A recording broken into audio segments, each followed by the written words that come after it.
আমাদের প্রায় 220টির অধিক উপজেলা স্টেডিয়াম হবে বিশেষ চাহিদা সম্পন্ন শিশু কিশোর এবং খেলোয়াড়দের জন্য একটা ডেডিকেটেড মাঠ থাকে। একটা চ্যাপ্টার আমাদের জুলাই গণ অভ্যুত্থান নিয়ে থাকবে। মাঠের অনেক অভাব রয়েছে, তার মধ্যেও আমরা চেষ্টা করেছি যেন বিশেষ চাহিদা সম্পন্ন শিশু কিশোর এবং খেলোয়াড়দের জন্য একটা ডেডিকেটেড মাঠ থাকে। সেখানে শুধু তারাই খেলবে, অন্য কেউ খেলবে না, এবং সেখানে যেন খেলাধুলা নিয়মিত চলে সেজন্য আমি যারা দায়িত্বে থাকবেন এই মাঠের সার্বিক প্রশাসনিক দায়িত্বে থাকবেন, আপনারা এটা নিশ্চিত করবেন। আমাদের অনেক ডেডিকেটেড বিশেষ চাহিদা সম্পন্ন শিশু কিশোরদের জন্য অনেক স্কুল আছে, সেখান থেকে তাদেরকে খেলার জন্য এখানে নিয়ে আসবেন।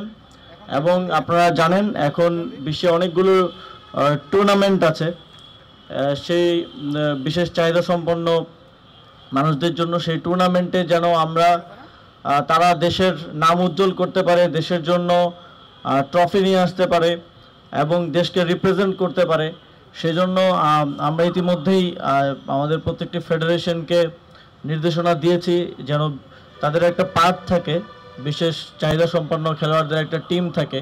আপনারা জানেন বিসিবির অলরেডি একটা ক্রিকেট টিম আছে, এছাড়াও অন্যান্য ফেডারেশনগুলোকে আমরা সেই নির্দেশনা দিয়েছি। লেবুর সুঘ্রাণ আরো বেশি, ত্বকের যত্ন আরো বেশি, চলে আরো বেশি। আপনার পকেটে কি বিদেশি না বাংলাদেশি?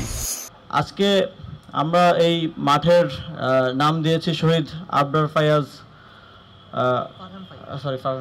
শহীদ ফারহান ফায়াজ খেলার মাঠ। আপনারা জানেন কুষ্টিয়ার যে জেলা স্টেডিয়াম আছে সেটার নাম আমরা আবরার ফাহাদ স্টেডিয়াম করেছি, এবং একই সাথে যে টাঙ্গাইলের জেলা স্টেডিয়াম আছে সেটার নামও টাঙ্গাইলের একজন শহীদ সেখানে আন্দোলনে পুলিশের গুলিতে নিহত হন, মারুফের নামে নামকরণ করা হয়েছে।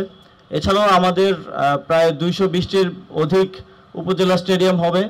আমরা একটা নীতিগত সিদ্ধান্ত নিয়েছি, প্রত্যেকটি স্টেডিয়ামের নামই সেই উপজেলার আমাদের যারা শহীদরা আছেন তাদের নামে নামকরণ করা হবে। আমরা এই উদ্যোগটা নিচ্ছি কেননা আমরা চাই যারা জীবন দিয়ে এক সীমাহীন ফ্যাসিবাদী দুঃশাসন থেকে আমাদেরকে মুক্ত করেছে, যাদের রক্তের বিনিময়ে আজকে আমরা স্বাধীনভাবে কথা বলতে পারি, আমরা দেশ পুনর্গঠনের স্বপ্ন দেখছি, রাষ্ট্র সংস্কারে সবাই অংশগ্রহণ করার সুযোগ পাচ্ছি, তাদেরকে যেন আমরা কখনো ভুলে না যাই, তাদেরকে যেন বাংলাদেশ কখনো ভুলে না যায়, সেটা নিশ্চিত করার জন্য আমরা এই ক্ষুদ্র প্রয়াস নিচ্ছি।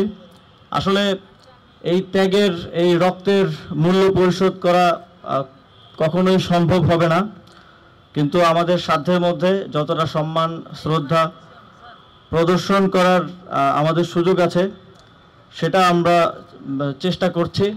এবং আমার জানা মতে আমাদের যে 2025-এর যে পাঠ্যপুস্তক আসছে, যদিও খুব সময় স্বল্পতার কারণে অন্তর্ভুক্তিটা হয়তো অতটা দৃশ্যমান করা সম্ভব হবে না, কিন্তু একটা চ্যাপ্টার আমাদের জুলাই গণ অভ্যুত্থান নিয়ে থাকবে এবং সেখানে আমাদের শহীদদের স্মৃতিকথা লেখা থাকবে। এবং আমাদের পরিকল্পনা আছে পরবর্তী বছরের যেই পাঠ্যপুস্তক সেখানে যেন জুলাই গণ অভ্যুত্থানকে আমাদের পরবর্তী প্রজন্ম শিখতে পারে, পড়তে পারে, সেজন্য যথাযথভাবে সেই স্টোরিগুলোকে, সেই বীরত্বপূর্ণ স্মৃতিগুলোকে যেন আমরা তুলে ধরতে পারি, সেই প্রচেষ্টা শিক্ষা মন্ত্রণালয় নিচ্ছে।